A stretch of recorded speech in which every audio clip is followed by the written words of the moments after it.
This is Farrell. I'm here to talk to you about the mind and some of its many tricks to stop you from progressing as far as EFT goes. And one of the most important things to know about the mind is that it's really just a myriad of thoughts, and those thoughts are based sort of around the ego, and the ego's only concern is itself. So when you start to deprogram yourself with EFT, you're actually effectively reducing, if not eliminating, the ego at a certain point, and the ego does not like that. So what ends up happening, and this has happened to me, is when you start doing EFT, you'll start to come up with all kinds of reasons why you don't want to continue doing it, even if it works wonders in your life, if there's miracles that happen in your life, or if it's just doing a really good job of helping you navigate through life. It's the mind really does not want that to happen, because that means the ego is going to go away. And one of the many things that happens is you start to come up with excuses. You know, you may have a problem that is easily tappable. I call it tapping, but that's EFT. You may have a problem that's easily tappable, but you come up with an excuse why you shouldn't do it, or you'll do it later, and you forget later. That's kind of the mind's way of tricking you, saying, oh, you can do it later, and then you'll just forget later and you'll never do it. I've had times where I've been upset. I could have easily used EFT, but for some reason I didn't. And I think the reason for that is we're so used to pain. We're so used to having the worst things in life. One of my favorite quotes is from The Matrix, when Agent Smith says, I can't remember exactly the quote, but he says something like, human beings define their experience or their existence through misery and suffering. And that's kind of true. That's pretty much true. I think most people don't feel like they're alive unless there's pain in their lives, and most of that is just programming. People who were abused as children, it's normal for them to be in an abusive situation. Pain is normal to them. So when they go into a situation that doesn't have abuse in it, they'll find all kinds of reasons to start it.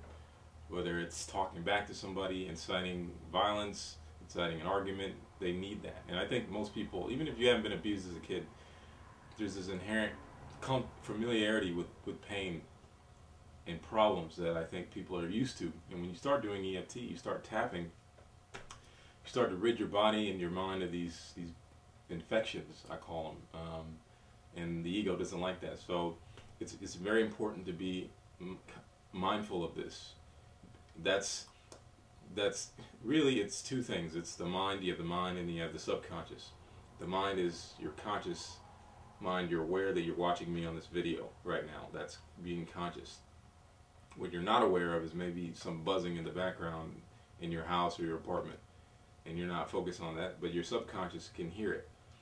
Subconscious is what basically your subconscious is there to trick you and try and stop you from progressing.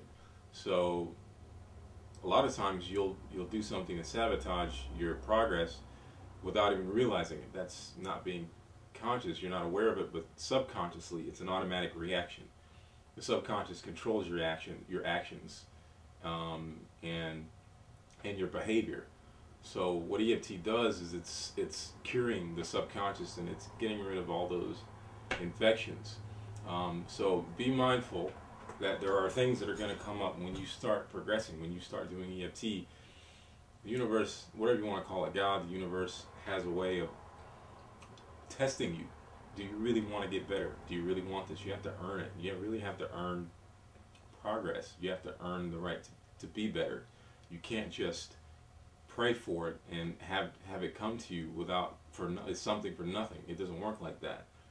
And not only goes against really the physical laws of the universe. Every reaction has a reaction. You can't get something for nothing. Energy doesn't come out of nothing. It's only transferred. So I just explained one of the tricks that might happen is you might want to tap on something, or you have a problem in your mind. You say, "Oh, I'll do it later." No, don't do it later. Or if you have to do it later, write it down, or set So a lot of people have like alarms on their cell phones where they can remind themselves about something. Do that, or write it down, or excuse yourself and go to the bathroom and tap on it. Because there's no reason to put it off unless you really have to put it off. If you really have to put it off, make yourself a note, because it's important. And I find the most important things to tap on are the things that you really don't want to get rid of, that the subconscious doesn't want to get rid of. Oh, we don't have to do that now, it'll say. You know, we can fix it later, you know, or just maybe you have a drinking problem, you know, most people say, or they're alcoholics, or they smoke. They say, well, I'll start. I really want to stop drinking or smoking, and I'll start tomorrow. And then it's always tomorrow. Oh, I'll start tomorrow. I'll start next week. I'll start next month. Those are just the subconscious creating reasons for it to continue its rampage through your life. Another thing the subconscious might come up with is reasons not to tap. You know, like you'll think, and you may not consciously think it, but you're thinking it. One of my friends might think this is weird, and if they think it's weird, they won't want to be my friend anymore. People may think it's weird. You know, I tapped in public, and people look at me like, "What is this guy doing? What is this? He on drugs?" And then, you know, my mind used to go, "Oh my God, I can't. People are reacting to this. I can't." And I tapped on it. You can tap on these things. You can tap on all the reasons. That's the great thing about EFT. There's no problem you can't tap on. So you do, you know, even though I'm embarrassed to be tapping in public. Tap, tap, tap, tap. How to do EFT. I show you how to do EFT in the last video. So if you stumble upon this, go to the previous video, the introduction, and I show you how to do a tapping round. Or you go, even though EFT is too weird, even though my parents won't like EFT, you can think of 100 reasons probably why you won't want to do EFT, and this takes some investigative work. You really have to work at it.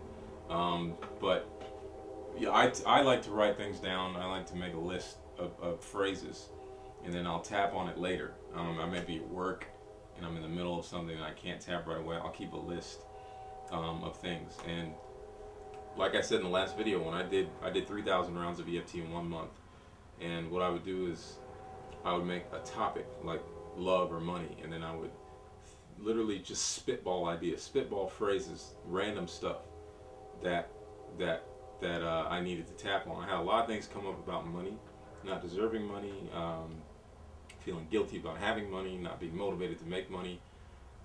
Probably, you know, 100 phrases or more came up about money, and then I tapped all that stuff out, and then I started making more money. And I started getting people giving me money to do things. Relationships, I'd make any topic, and then I would tap on it.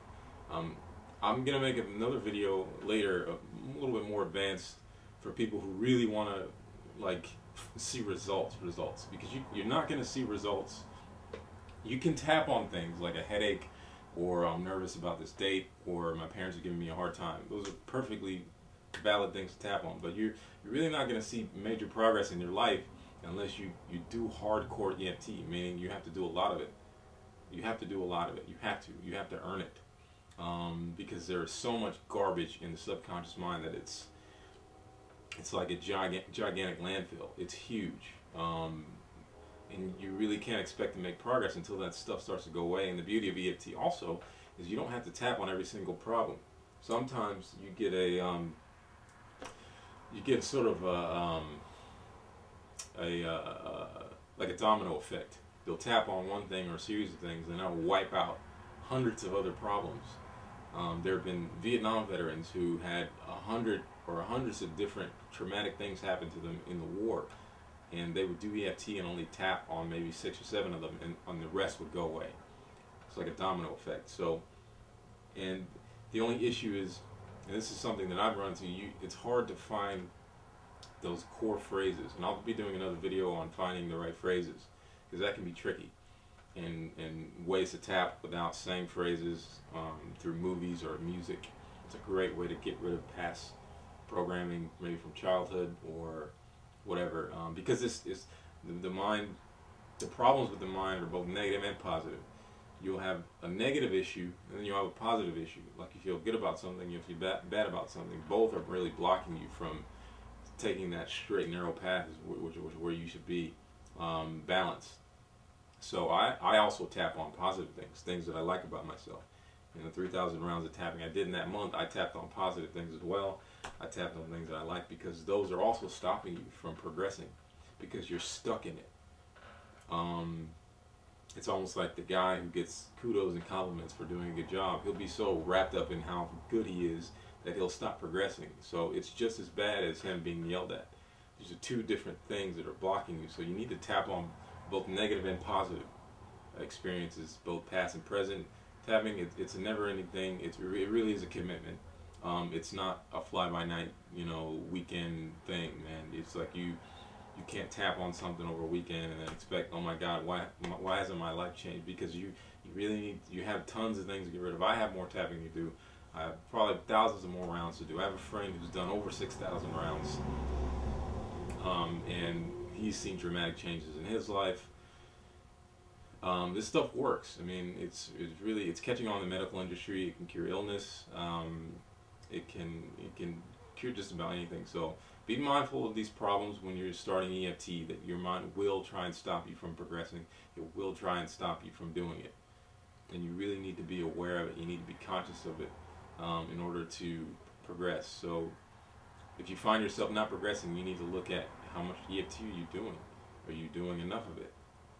If you're not progressing, you're not doing enough of it. So there's no easy path. There really is no easy path. It's work, and then you have to earn it. And earning it is really, it's great, because it's money earned is better than money won or something. Like I have money given to me to make a project, but it's an investment, and I'm not getting something for nothing. So I'm working for it. But anyway, more videos to come.